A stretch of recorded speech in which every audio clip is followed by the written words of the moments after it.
Chase Lehocky here with the Blue Futon. Out of the box or out of the wall, whatever you want to call it, we have... Dang it, I got it wrong. Clerks 2.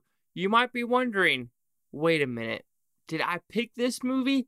I did not, because I will be seeing Clerks 3 the 13th of September. If you didn't know, Clerks 3 will be maybe in a theater near you only from the 13th to the 16th of September. So let me rewatch Clerks 2 and let me see if it is worth a threequel.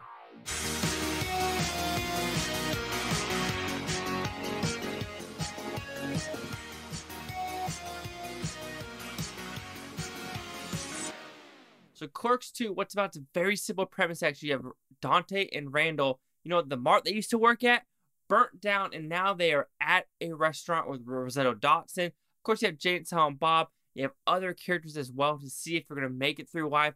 Are they still stuck in the rut? What is going to happen to the donkey? So, did I like this movie? I loved it the first time. I remember watching it in theaters the first time, and not a big theater in Greenville, Texas. I can remember I was in movie theater 2 watching Clerks 2. And that scene with Wanda Sykes, it was me and a friend and one black guy in the theater. I think he left the theater after that scene. He did not find it funny. But if you actually watch the scene and went throughout the movie, there's a reason why that scene is in there. So with that, let me just go with the fun positives of this movie. It is hysterical. It holds up even 10 years later.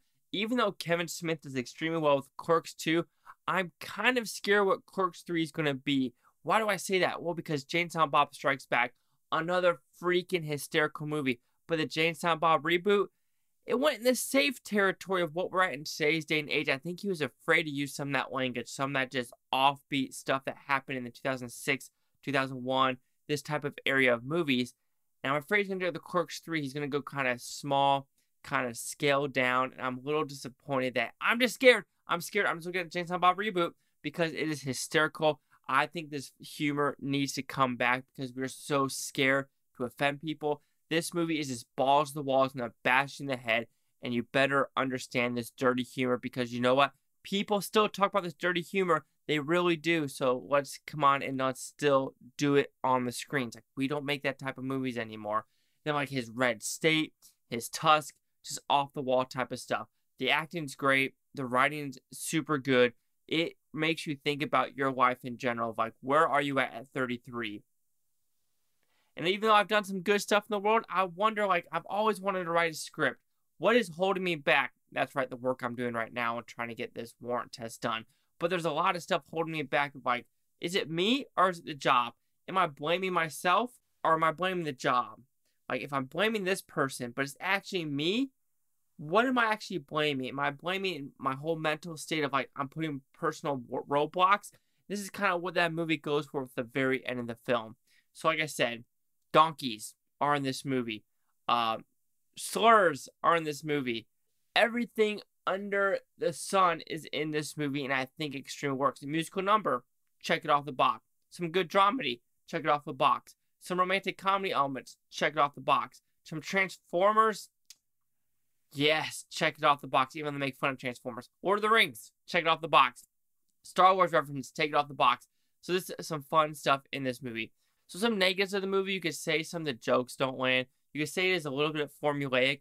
But when you're in the Jane, Silent Bob world, you know you're getting yourself into it, and you know where these stories are going to go with these Randall, Dante, Jane, Silent Bob characters. So you know where it's going to go. So when you watch this movie, you could say it's for a specific crowd of the View Askew crowd of Kevin Smith's side, even though he's kind of going off the deep end on some of the stuff, talking about the Batgirl stuff. But that's his own personal opinion. He's allowed to do whatever he wants to do.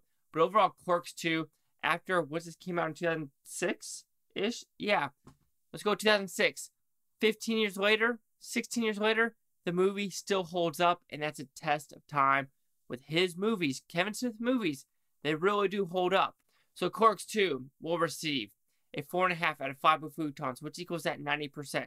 So the critics' review scores gave this one. So you have the critics a 63% with 166 of them.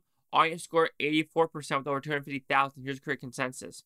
Clerks 2 dishes up much of the graphic humor and some of the insight that made the 1994 original a cult hit.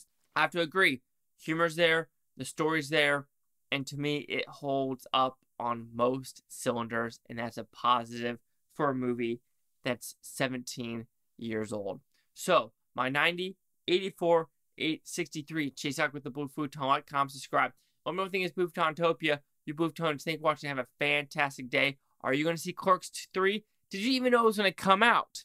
I didn't until I was literally at the movie theater website, like, advanced tickets. Clerks 3? What?